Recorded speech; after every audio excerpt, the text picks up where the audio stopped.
It was supposed to be a triumph, but instead it's turning into a public rejection that no one saw coming. Because right now, something explosive is unfolding around Prince Harry and Meghan Markle, and it's not just gossip anymore. It's a full-blown global signal that their influence may be slipping in ways far more serious than anyone expected. Australia, a nation that once welcomed them like superstars, is now pushing back. Not quietly, not subtly, but loudly, publicly, and with a force that is impossible to ignore. What changed? That's the question that's echoing everywhere right now. Because once upon a time, not long ago, Harry and Meghan arrived in Australia to cheers, crowds, admiration, cameras flashing, people smiling. The image was clear. They were the future. Fresh, modern, untouchable. But now there's a petition, and not just a small one. Tens of thousands of voices stacking up, demanding something that cuts straight to the heart of their status. No special treatment, no public money, no royal level privileges. And suddenly the narrative cracks. Because this isn't just criticism, this is a shift in perception. And perception is everything. At first glance, it seems simple. People are saying, if this is a private visit, why should taxpayers pay for it? But beneath that question lies something much deeper, something far more uncomfortable for Harry and Meghan. It's not about money, it's about identity, because the world still sees them as royals while they're trying to live as something else entirely. And that contradiction, it's now exploding in public. You see, ever since stepping away from royal duties, Harry and Meghan have walked a very fine line. On one side, independence, freedom, business ventures, personal branding. On the other, royal legacy, global recognition, influence built on centuries of tradition. They want both. But now, people are starting to ask, can you really have both? Because in Australia, the mood has changed dramatically. This isn't blind admiration anymore. It's scrutiny. It's questioning. It's people looking closer and liking what they see a little less. And it didn't happen overnight. This has been building slowly, quietly, under the surface, until suddenly it wasn't quiet anymore. The petition became the spark, but the frustration, that was already there, waiting. And once it ignited, it spread fast. Social media lit up, conversations turned sharper, opinions became stronger. And what's most shocking of all, this isn't even about personal dislike. That's what makes it more dangerous. Because when criticism becomes emotional, it can fade. But when it becomes logical, when people start framing it as fairness, responsibility, accountability, that's when it sticks. That's when it becomes hard to reverse. People aren't just saying they don't like Harry and Meghan, they're saying something far more damaging. They're saying this doesn't make sense anymore, and once that thought enters the public mind, it spreads. Because think about it, if this visit isn't an official royal tour and all signs suggest it's not, then what exactly is it? That's where things get uncomfortable. Because reports point towards something very different from the traditional royal image. Not public service, not national representation, but private events, exclusive gatherings, speaking engagements, high-value appearances. And suddenly, the entire picture shifts, because now it doesn't look like a royal visit. It looks like a business move. And that changes everything, because the moment people feel that royal recognition is being used to fuel personal gain, the reaction turns fast. What once felt inspiring starts to feel strategic. What once felt genuine starts to feel calculated. And what once felt inclusive now feels selective. Because here's the part that's really fueling the fire: not everyone gets access. These aren't open public moments anymore. They're controlled spaces, limited entry, high ticket prices. And for many Australians, that hits a nerve, because royal visits were always supposed to be for everyone. Shared, accessible, a national experience. But now it feels like something else entirely. Something smaller, something exclusive, something different. And that difference is exactly what people are reacting to. Some are asking, is this still about connection, or is it about brand expansion? Others are wondering, are we witnessing a reinvention or a rebranding? And those questions don't come with easy answers, because Harry and Meghan are no longer easy to define. They're not fully royal, but they're not just celebrities either. They exist somewhere in between. And that in-between space, that's where the tension lives, because the public doesn't know how to place them anymore. And when people don't understand something, they start questioning it. And when they start questioning it, they start pushing back, which is exactly what's happening now. But here's where it gets even more intense. Not everyone agrees, because while critics are getting louder, supporters are still holding on. They see Harry and Meghan differently. They see independence, courage, reinvention. They see two people who walked away from a rigid system and built something new on their own terms. And to them, this visit isn't controversial. It's empowering. It's proof that you can step away from tradition and still matter, still influence, still lead. And that's why the situation feels so explosive, because it's not one-sided, it's divided,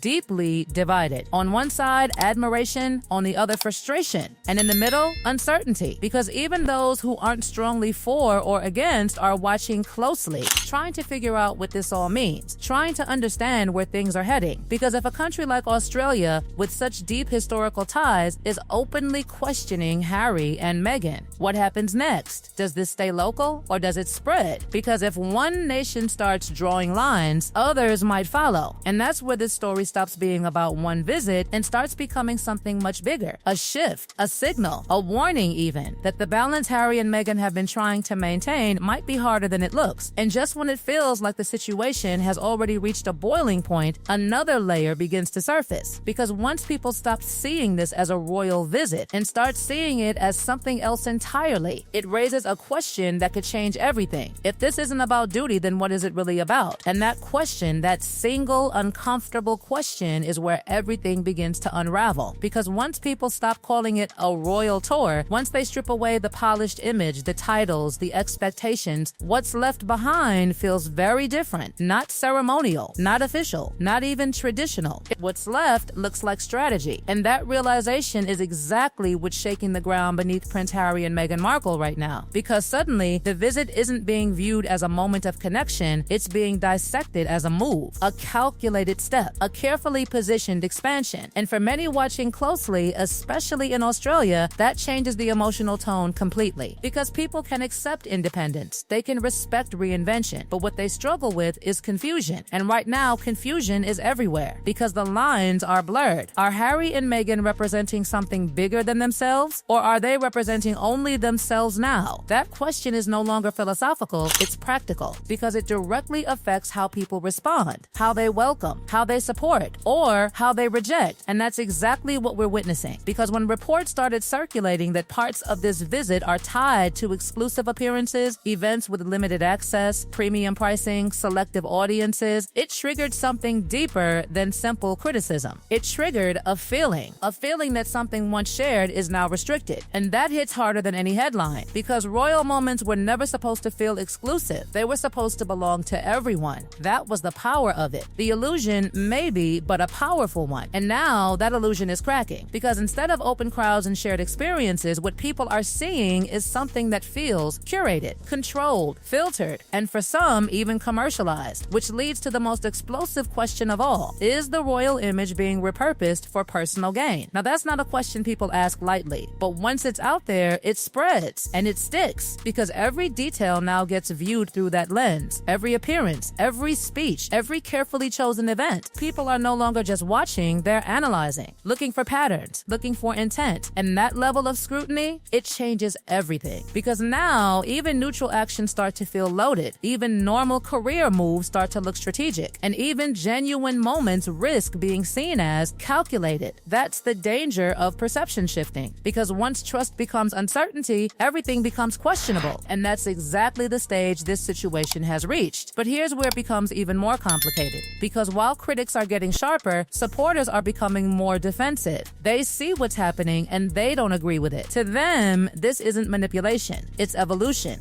They argue that Harry and Meghan walked away from a system that limited them, and now they're building something new. A brand, yes. A platform, yes. But also a life on their own terms. And in that context, these events, these appearances, these strategic moves, they're not controversial. They're necessary. They're survival. They're growth. And that perspective, it's powerful because it reframes everything. Suddenly, what critics call exploitation, supporters call empowerment. What some see as privilege, others see as independence. And now, the story splits into two completely different realities, both loud, both emotional, both convinced they're right. And that's why this situation feels so intense, because it's not just about facts anymore, it's about interpretation. And interpretation is shaped by belief. Some believe Harry and Meghan are still tied to a legacy that comes with responsibility. Others believe they've stepped beyond that legacy and should be free from its expectations. And neither side is backing down, because this isn't just about them anymore. It's about what they represent. To some, they represent change. To others, they represent contradiction. And that contradiction is exactly what's fueling the fire. Because the more they try to move forward, the more people look back. The more they try to redefine themselves, the more the world reminds them of who they were. And that tension, it's becoming impossible to ignore. Because here's the truth no one can escape. You can step away from a role, but you can't erase the image that role created. And Harry and Meghan are learning that in real time. Because every move they make now carries two meanings. One intentional, one interpreted. And they don't always match. Which brings us to the bigger picture, the one that stretches far beyond Australia. Because this reaction, it might not stay isolated. If a country with deep historical ties can question them this openly, what happens when others start asking the same questions? What happens when this shift in perception becomes global? Because let's be honest, the world is watching how this unfolds, watching how they respond, watching whether they adapt or double down. Because this moment feels like a turning point, not just for a visit, but for their entire public identity. Because if the balance between independence and legacy starts tipping too far in one direction, they risk losing the very thing that made them powerful in the first place: connection. And once connection weakens, influence follows. So now everything comes down to what happens next. Do they adjust? Do they redefine the way they engage? Do they find a way to reconnect with the public in a way that feels genuine again? Or do they continue forward, accepting that the divide may only grow wider? Because one thing is absolutely clear. This isn't just a moment. It's a signal that the world is changing, that expectations are shifting, that the space between royalty and celebrity is no longer easy to navigate. And Harry and Meghan are standing right in the middle of that space, trying to hold both sides, trying to make it work. But now, the question everyone is silently asking is this: how long can they stay in the middle before they're forced to choose? Because the reaction in Australia might just be the beginning. And if it is, then what we're witnessing right now isn't the peak of the story. It's the start of something much bigger, something that could redefine how the world sees them forever. Sees them forever. Sees them forever. Sees them.